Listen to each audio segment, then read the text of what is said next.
أعوذ بالله من الشيطان الرجيم بسم الله الرحمن الرحيم وهو الذي أنشأ جنات معروشات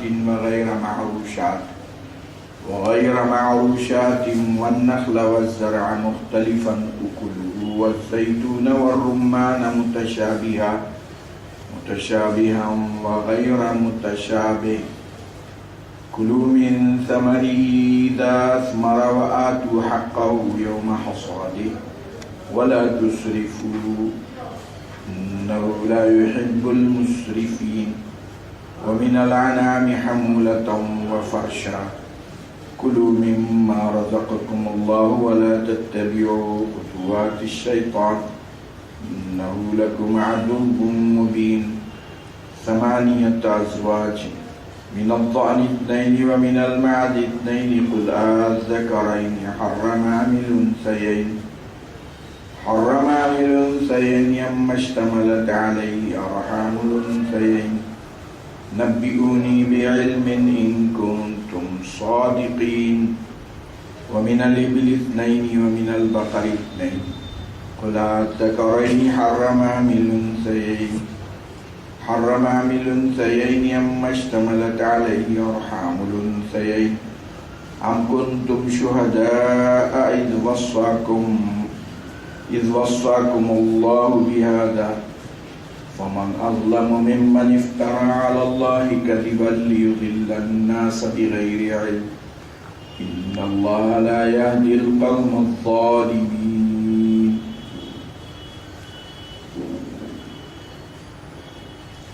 صدق اللہ العظیم. سورہ انعام میں ہم لوگ ہیں اور آج کا درس آیت نمبر 141 سے ہے. پچھلے درس میں قریش کے جو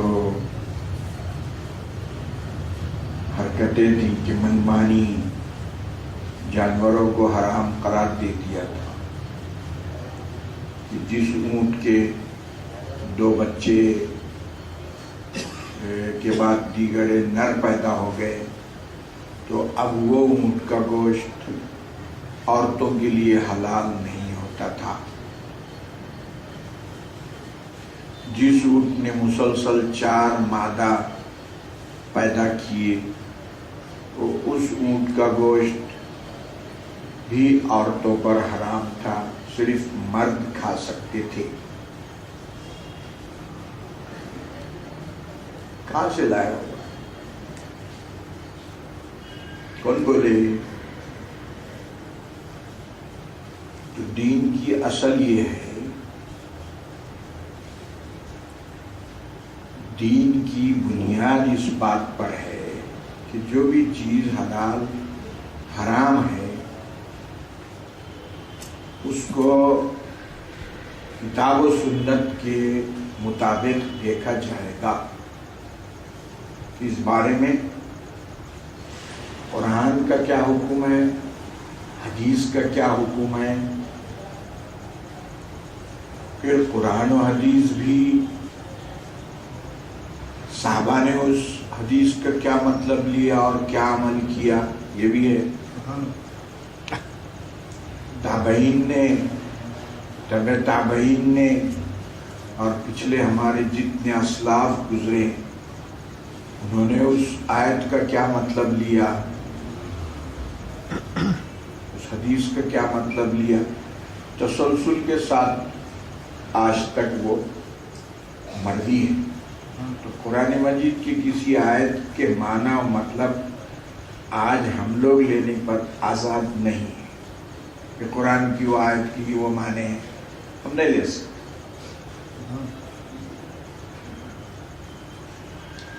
بلکہ وہ ہم پیچھے دیکھیں گے. پہلے تو قرآن مجید کی ایک آیت کی تفسیر خود ایک دوسری آیت کرتی ہے. تفسیر القرآنی بالقرآن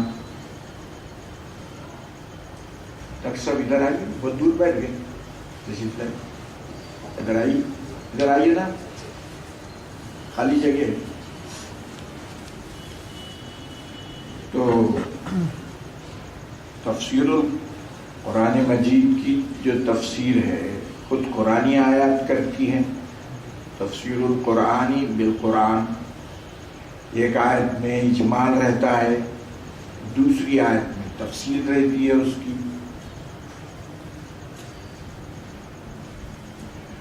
اور پھر قرآن مجید کی تفسیر احادیث کرتی ہیں کہ اس کا یہ مطلب ہے۔ ایک صحابی نے غلط سمجھ لیا تھا، سفید دھاگا اور کالے دھاگے میں جب تک فرق نہ ہو کھاتے رہو سحر، تو انہوں نے واقعی دو موٹے موٹے دھاگے، ایک سفید اور کالا بنا دیا تھا، اور وہ باہر نکل کے دیکھتے دونوں میں جب فرق ہونے لگا تو سمجھتے کہ آپ سحر کا وقت ختم ہو گیا ہے۔ حضور کو معلوم ہوا تو آپ نے مسکرایا۔ تو صحابہ میں بھی سب ایک قسم کی فکر کے یا ایک قسم کی ذہن کے، ایک قسم کی عقل کے نہیں تھے، ان میں بھی کم زیادہ شعور کے لوگ ہر زمانے میں ہوتے ہیں۔ تو حضور نے ان سے بتایا کہ نہیں، یہ سفید تاگے سے مراد دن ہے، رات سے کالے تاگے سے مراد رات ہے، شرح ہوگی وہاں۔ تو اسی طرح قرآن مجید کی پوری تشریح، تفسیر پورے احادیث ہیں۔ تو اب کسی کو تفسیر قرآن کرنا ہے وہ احادیث پڑھنا، اگر احادیث نہیں پڑھے گا اور ایسی جو ہے عربی کو دیکھ کے منمانی بات کرے گا تو وہ معتبر نہیں ہے۔ تو قرآن کی وہی تفسیر کرنے کے ہم پابند ہیں جو حضور نے کسی آیت کے بارے میں فرمائی، اس کا شان نزول ہوتا ہے یہ کیوں اتری یہ آیت، اس کو شان نزول کہتے ہیں۔ کون سے واقعہ تھا کہ جس پر یہ آیت نازل ہوئی، پھر اس کا مطلب صحابہ نے کیا لیا، پھر بعد کے دور میں اس کا کیا مطلب لیا گیا۔ ہر زمانے میں تفسیریں لکھی گئی ہیں۔ سب سے پہلے مفسر حضرت عبداللہ بن عباس تھی، انہوں نے لکھی تفسیر، حضرت زین العابدین کی تفسیر ہے، ایسے صحابہ، تابعین، تبع تابعین نے ہر زمانے میں تفاسیر قرآن مجید کی لکھی ہے۔ تو الحمدللہ اتنا مضبوط معاملہ ہے، یہ کوئی ہل بھی نہیں سکتا، اور یہی ہے کہ دین اسلام کو اللہ قیامت تک ایسے باقی رکھے گا، مضبوط ہے، کوئی اس کے تعلیمات کو بدل نہیں سکتا۔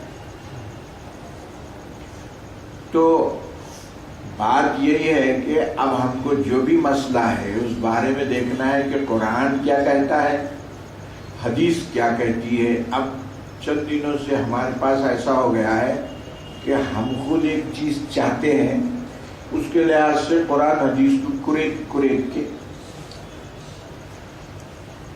کیا ضرورت ہے بھائی؟ ہم چاہتے ہیں کہ ایسا ہو، اور قرآن مجید کو، حدیث کو قریب کے یہ قرآن کی آیت میں یوں مطلب نکل سکتا ہے، کیا ضرورت ہے بھائی آپ کو؟ جو قرآن جس موضوع پہ قرآن اور حدیث جو بتا رہی ہے، کسی سبجیکٹ کے بارے میں، کسی ٹاپک کے بارے میں، کسی مسئلے کے بارے میں جو مطلب اس سے نکل رہا ہے، مطلب لے آگے چلو، اور پھر ہمارے اسلاف نے اس بارے میں جو کچھ کہا ہے اس کو لے آگے چلو۔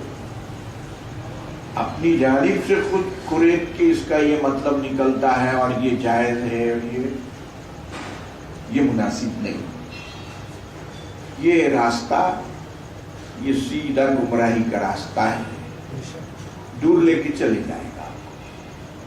جو ثابت ہو رہا ہے اس کو لے لو. اپنے دل کا جو کام ہے اس میں قرآن و حدیث کو تلاش کر کر کے نکات نکال کے اس کو جبرن کھینچ کے مت لاؤ. اور جو صحابہ تابعین کے زمانے میں جو نیک اعمال تھے، آج کی ملت کی اور قوم کی رہنمائی کے لیے، نجات کے لیے وہی اعمال کافی ہے. کوئی نیو انوینشن کرنے کی آپ کو ضرورت نہیں ہے. بس جو عمل صحابہ جس پر نجات پائے اور صحابہ جو کام کیے حضور کو سمجھ کے، اور وہی کام تابعین تبع تابعین نے لیا، اسی میں نجات ہے. فَبِهُدَاهُ مُقْتَدِي، قرآن مجید نے بھی حکم دے دیا ہے فَبِهُدَاهُ مُقْتَدِي کہ صحابہ کی جو ہدایت ہے اس کی اتباع کرو.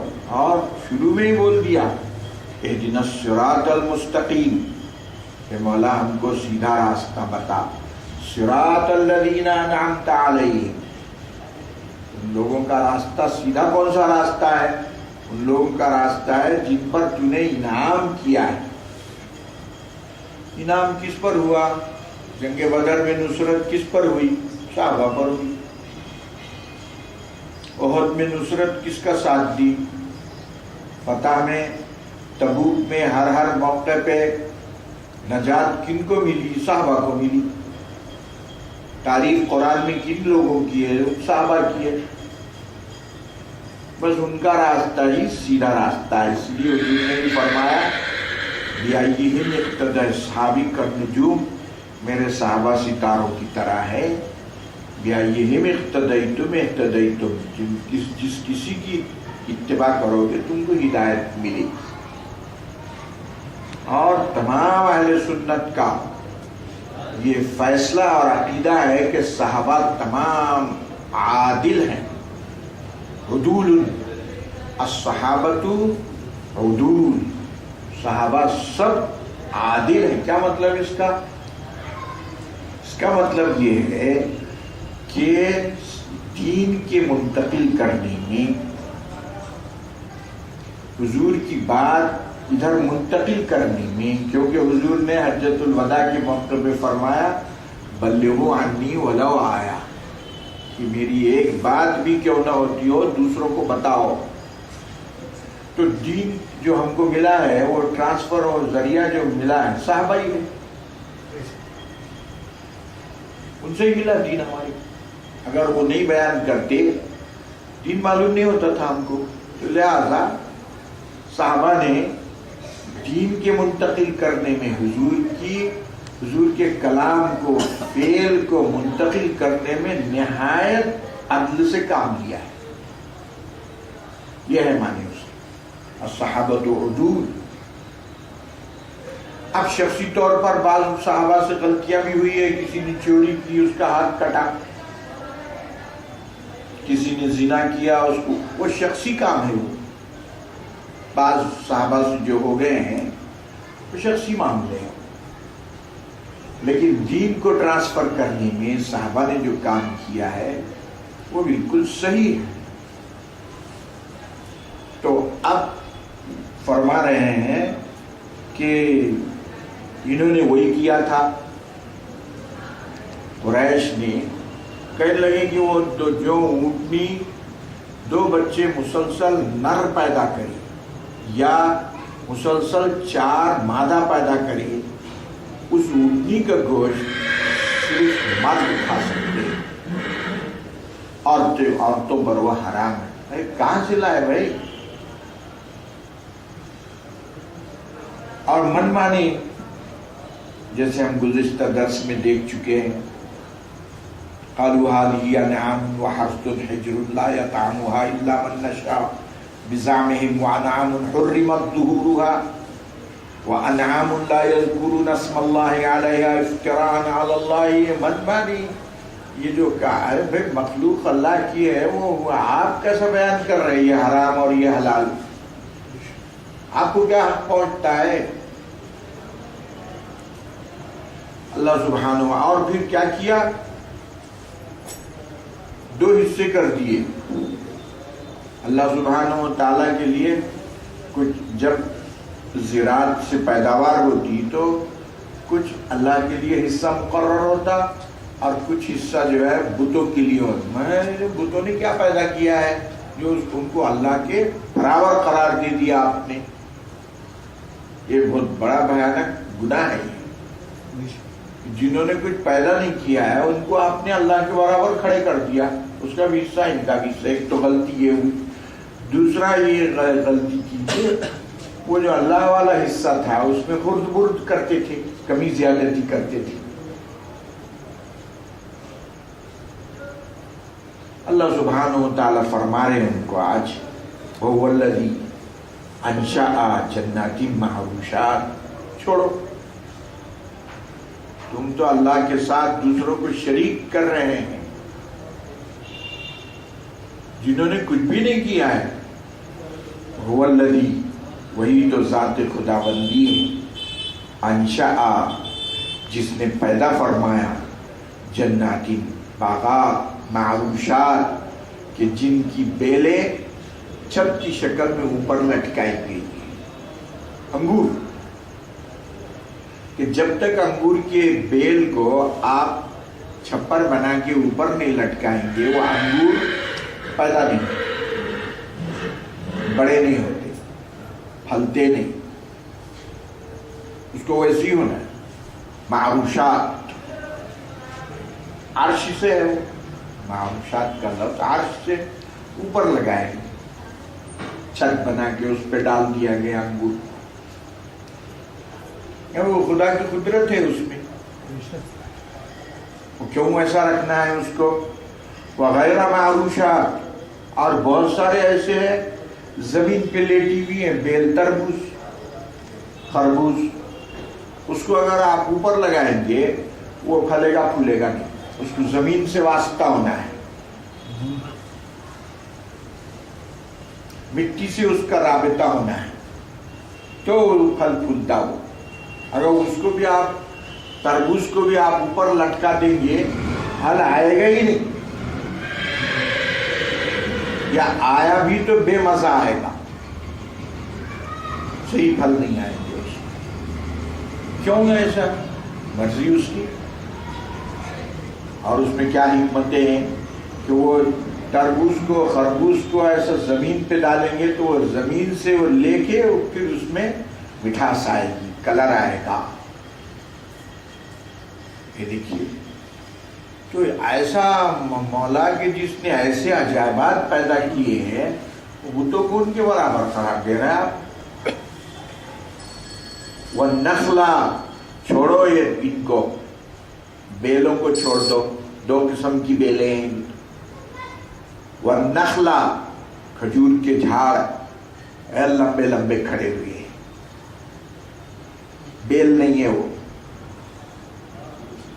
والزرع, اور زراعت, کہ دھان کی فصل ہے اور گیہوں کی فصل ہے, جوار کی فصل ہے, کھڑی ہوئی ہے. مختلف اکلو, اور اس کے جو کھانے کے مزے ہیں مختلف قسم کے. مختلف اکلو, کہ اس کے جو کھانا ہے اس کا مزہ ہے, مختلف ٹیسٹ اس میں موجود. والزیتون, اور زیتون کی جیسی چیز. زیتون اور رمان دونوں کو الگ سے ذکر کیا ہے. زیتون کو اور انار دونوں سے الگ ذکر کر دیا مولا نے, سب سے الگ. آپ دیکھیے کہ زیتون میں اور وہ انار کے جو دانے ہیں ایسی ملائم قسم کی ریشمی پیکنگ ہے اس میں. کیا خوبصورت پیکنگ ہے, اور کیسے موتی کے جیسے دانے اندر ڈال دیے گئے, رکھ دیے گئے ہیں. کیا فٹنگ ہے وہ. کوئی دنیا کی کمپنی اتنا ڈیولپمنٹ ہوگی ٹیکنالوجی, کوئی بھی نہیں بنا سکتا. ایک انار نہیں بنا سکتے آپ. ٹیکنالوجی آپ کی آگے بڑھ گئی ہے.